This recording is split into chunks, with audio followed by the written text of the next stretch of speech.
Hello students, बेटा आपको याद होगा इससे पहले वाले वीडियो में हम लोगों ने कैलिक्स और कोरोला के बारे में पढ़ा था। अभी हमको एंड्रोशियम के बारे में पढ़ना है। जैसे कि आपको याद होगा फ्लावर के 4 पार्ट होते हैं, calyx, Corolla, androecium, gynoecium. Calyx और कोरोला एक्सेसरी ऑर्गन होते हैं यानी कि सहायक अंग, जबकि एंड्रोशियम और गाइनोशियम रिप्रोडक्टिव ऑर्गन होते हैं यानी कि जनन अंग। ठीक है, यदि हम एंड्रोशियम की बात करें तो एंड्रोशियम स्टेमेन से मिलकर बनता है। किससे बनता है? स्टेमेन से।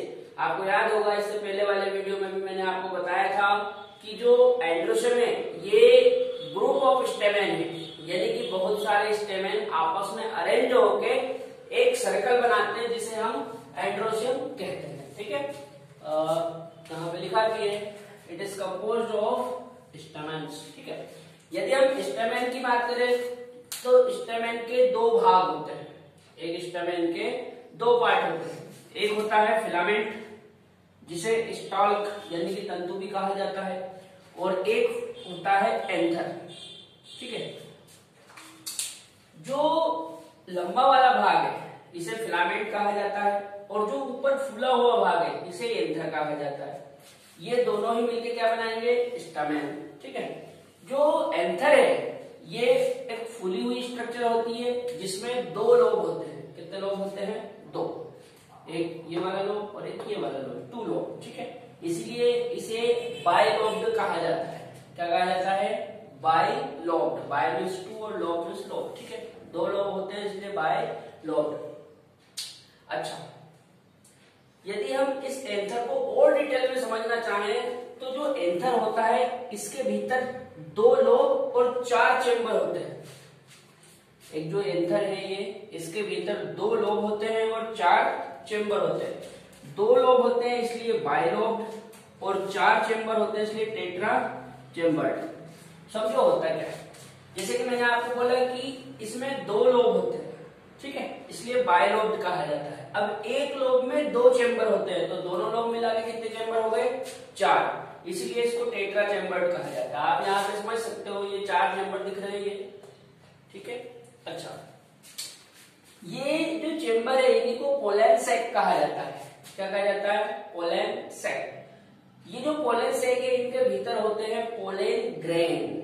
ठीक, अच्छा, यदि हम स्टेराइल स्टेमेन की बात करें तो जो स्टेराइल स्टेमेन होते हैं इन्हें स्टेमिनोइड कहा जाता है। क्या कहा जाता है? स्टेमिनोइड। आप समझो बात को, जैसे यहाँ पे स्टेराइल मतलब है बद्ध या बांझ जिसे कहा जाता है।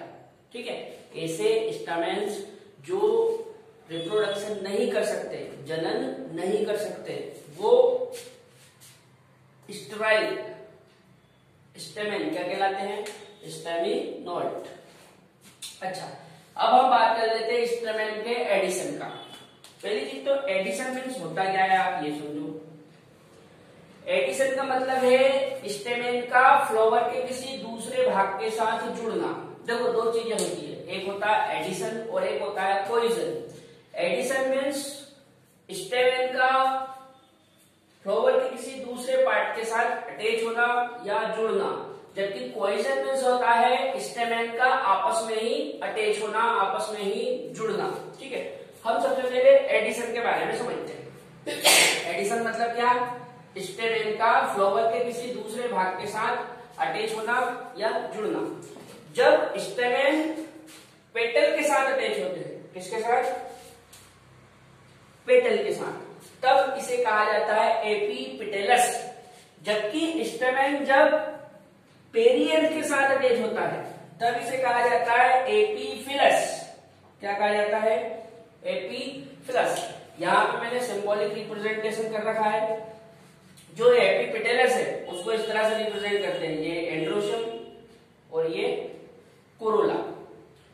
चूंकि स्टेमेन एंड्रोशियम का ही भाग है और जो पेटल है वो कोरोला का भाग है, इसलिए ए सी से इसको रिप्रेजेंट करते हैं। एपीफिलस, एपीफिलस में यहाँ पे एंड्रोशियम है और ये पेरियंथ है। ठीक है, चूंकि स्टेमेन एंड्रोशियम का ही भाग है इसलिए यहाँ पे हमने ए ले रखा है। ठीक, तो यदि पेटल से जुड़े तो एपीपिटेलस और पेरियन से जुड़े तो एपिफिलस, ये उसका सिंबॉलिक रिप्रेजेंटेशन। एग्जाम्पल याद रखना, एपिपिटेलस टाइप के स्टेमेन एक तो ब्रिंजल में होते हैं, टोबैको में होते हैं और धतूरा में। यहाँ पे आप सोलेनेसी फैमिली करके इसको याद कर सकते हो, क्योंकि ब्रिंजल, टोबैको, धतूरा ये तीनों ही सोलेनेसी फैमिली में आते हैं। जबकि एपिफिलस टाइप के स्टेमेन लिली और ओनियन में पाए जाते हैं। किसमें पाए जाते हैं? लिली और ओनियन में। यहाँ पे ओनियन मीन्स प्याज, ठीक है, जो कि लिलिएसी फैमिली में आता है। और एक लिली प्लांट होता है, ये भी लिलिएसी फैमिली में आता है। अगला है कोइजन ऑफ स्टेमेन। कोइजन का मतलब है स्टेमेन का आपस में ही जुड़ना, आपस में ही अटैच होना। अब यहाँ पे यदि हम कोइजन की बात करें तो मोनोडेल्फस हो सकता है, डाइडेल्फस हो सकता है और पॉलीडेल्फस हो सकता है। देखो, मोनो मीन्स होता है एक और डाई मीन्स होता है दो। यदि सारे स्टेमेन आपस में जुड़ के एक बंच बनाए, कितना बंच बनाए? एक, तो उसे कहेंगे मोनोडेल्फस। यदि फ्लावर में जितने भी स्टेमेन हैं सबके सब मिलके दो बंच बना ले, कितने बंच बना ले? दो, तो कहा जाता है डाइडेल्फस। लेकिन यदि सारे स्टेमेन आपस में मिलकर दो से ज्यादा बंच बना ले तो उसे कहा जाता है पॉलीडेल्फस। समझ में आ रही बात? यदि सारे स्टेमेन आपस में मिलकर एक ही बंच बनाए तो मोनोडेल्फस, यदि दो बंच बनाए तो डाइडेल्फस और दो से ज्यादा बनाए तो पॉलीडेल्फस। यहाँ पे मोनोडेल्फस टाइप का पोजीशन चाइना रोज में पाया जाता है, चाइना रोज यानी कि गुड़हल। और जो डाइडेल्फस टाइप का पोजीशन है ये पी में पाया जाता है, यानी कि मटर। और पॉलीडेल्फस सिट्रस में होता है, ठीक है। एक है पॉलीएंड्रस। पॉलीएंड्रस उसके लिए यूज करते हैं जब सारे स्टेमेन फ्री हो।